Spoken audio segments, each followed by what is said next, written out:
Magandang araw mga bata! Kumusta na kayo? Andito ako muli, si Teacher Marie, upang tulungan kayo na maunawaan ang inyong mga aralin sa MTB MLE 3. Handa na ba kayo? Tara na!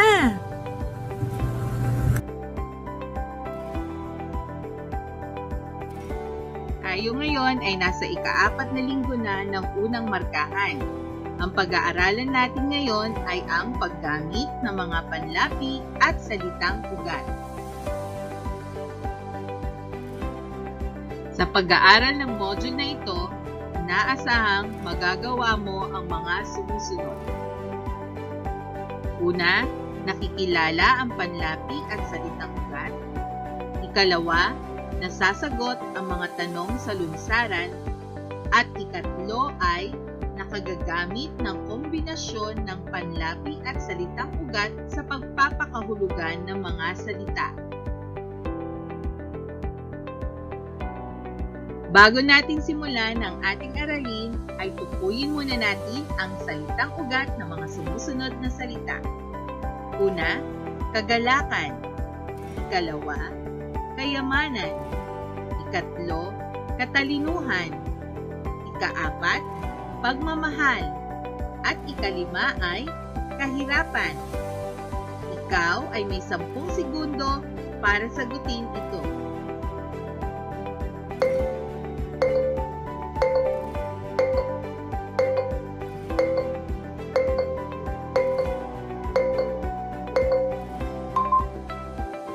At ang tamang mga sagot ay galak, yaman, talino, mahal, at hirap. Magaling mga bata!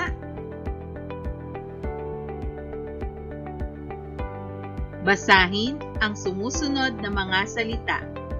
Maligo, suotin, higaan, kumain, binaligtad, kapistahan, dumating, magsimba. Ang mga salitang ito ay binubuo ng mga panlapi at salitang ugat. Ang panlapi ay mga kataga o pantig na ikinakabit sa unahan, sa gitna, o sa hulihan ng salitang ugat upang makabuo ng mga bagong salita na may bagong kahulugan. Halimbawa, maligo, higaan. Ang mga panlapi na ginamit sa mga salitang ito ay ma at an. Suotin, kumain. Ang mga panlapi naman na ginamit sa mga salitang ito ay in at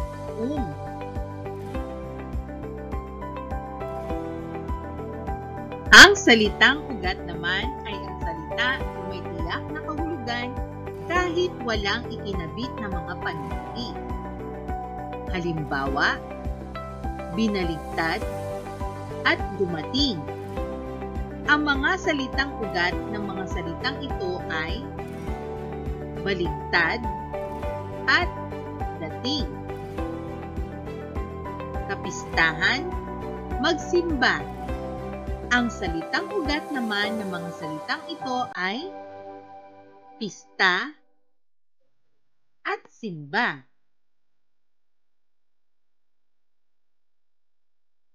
Tingnan ang mga halimbawa sa chart na ito. Unang salita, higaan.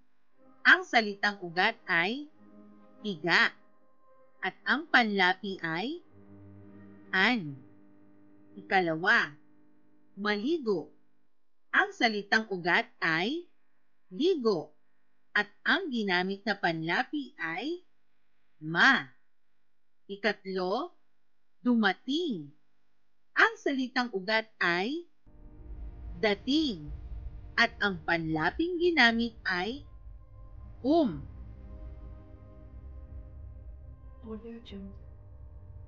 May 3 uri ng karaniwang panlapi. Ito ay ang punlapi, gitlapi, at hulapi. Punlapi ang tawag sa panlapi na idinadagdag sa unahan ng salitang ugat katulad ng ma, na, pag, ka, mag, at nag. Halimbawa, magsimba, maligo, at kasama. Gitlapi naman ang panlapi na idinadagdag sa gitna ng salitang ugat gaya ng kung at in. Halimbawa, dumating, binaligtad, at kumain. Hulapi ang tawag sa panlaping idinadagdag sa hulihan o dulo ng salitang ugat tulad ng an, at, han, at hing. Halimbawa, higaan, suotin, at anihin.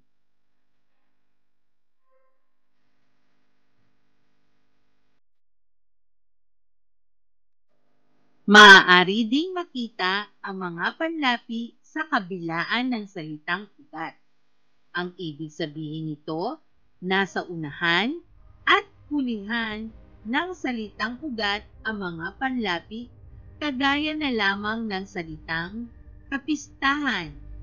Ang salitang ugat nito ay pista. Ang mga panlaping idinagdag ay ka na mababasa sa unahan at han na nasa dulo ng salitang ugat. Ikalawa, kasamahan. Ang salitang ugat nito ay sama. Ang mga panlaping idinagdag ay ka na mababasa sa unahan at han na nasa dulo naman ng salitang ugat. Ikatlo, kayamanan. Ang salitang ugat nito ay yaman. Ang mga panlaping idinagdag ay ka na mababasa sa unahan at an na nasa dulo ng salitang ugat.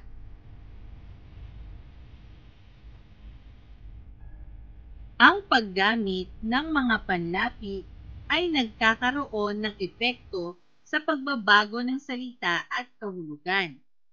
Kung gayon, nag-iiba-iba ang kahulugan ng mga salita batay sa ginamit ng mga panlapi. Halimbawa, balitaan. Ang ibig sabihin nito ay kilos na gagawin sa pagbibigay ng balita. Nabalitaan. Ito ay hindi sinasadyang nakarinig ng balita. Pagbabalita. Ito ay akto o kilos ng pagbabalita.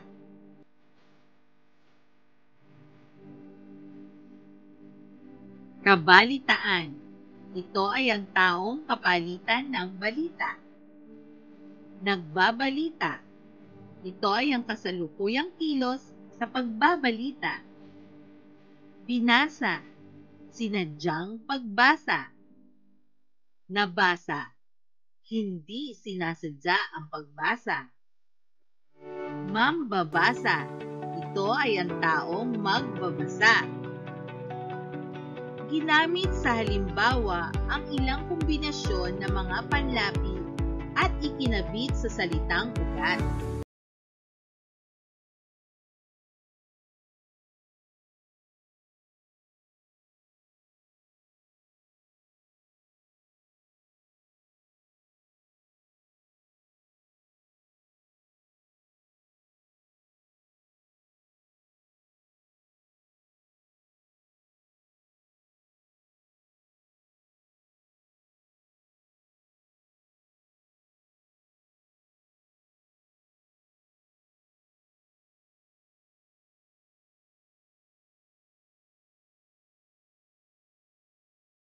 Salita, gamit ang mga panlapi at ibigay ang kahulugan ng nabuong salita.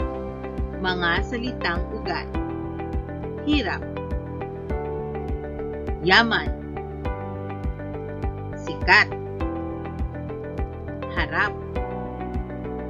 At basa. Ang mga panlapi naman na gagamitin ay una, ma. Ikalawa, ka at an. Sa ikatlo, ikaapat, in. At sa ikalima ay hin. Ngayon ay ibigay mo ang nabuong salita at ang kahulugan nito.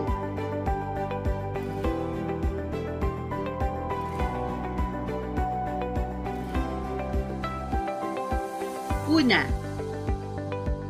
hirap. Kung ang iyong sagot ay mahirap, ikaw ay tama. At ang kahulugan ng salitang ito ay mabigat na gawain o dukha. Ikalawa, yaman.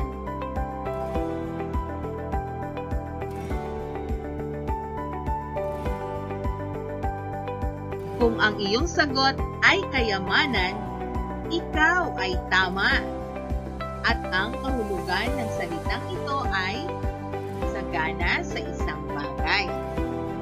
Ikatlo, sikat o sikat.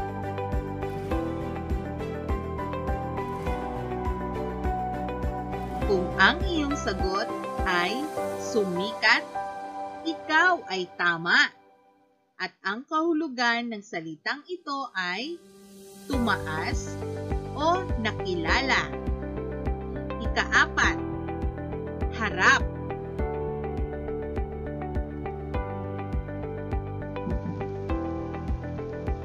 Kung ang iyong sagot ay harapin, ikaw ay tama. At ang kahulugan ng salitang ito ay bigyan ng atensyon. Ikalima, basa.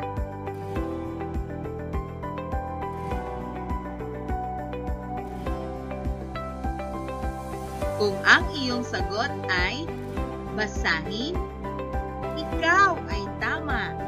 At ang kahulugan ng salitang ito ay bigkasin. Magaling mga bata!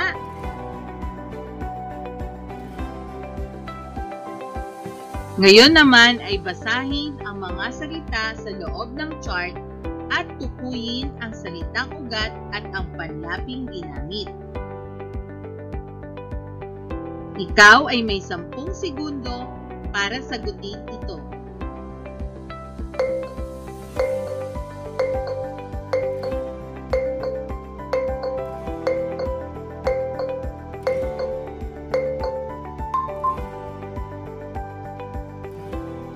Ang tamang mga sagot ay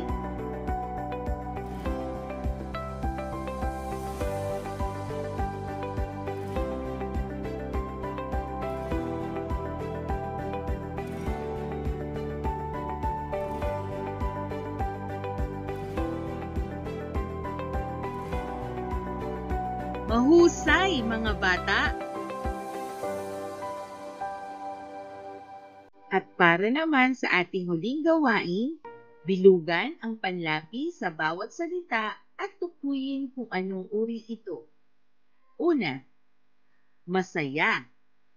Ano ang panlaping ginamit?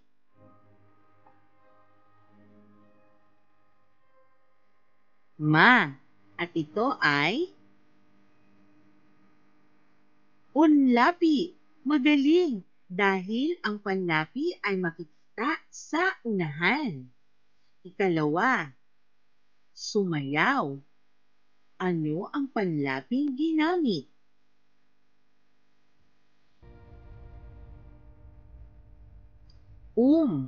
At ito ay gitlapi. Dahil ang panlapi ay matatagpuan sa gitna. Magaling! Ikatlo, inawitan. Ano ang panlaping ginamit?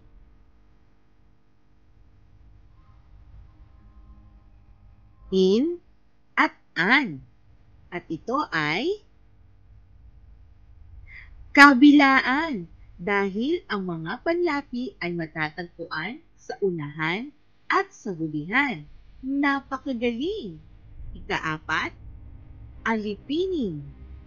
Ano ang panlaping ginamit?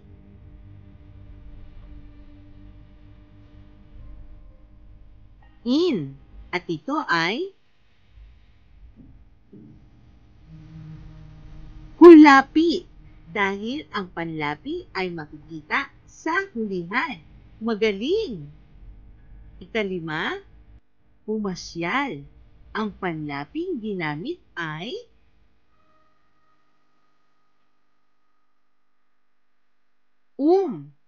At ito ay gitlapi dahil ang panlapi ay matatagpuan sa gitna. Magaling! Mahusay mga bata! Binabati ko kayo dahil sa ipinakita ninyong galing sa pagsagot sa mga gawain sa aralin natin ngayon. Maraming salamat sa inyong panonood. Hanggang sa muli, paalam!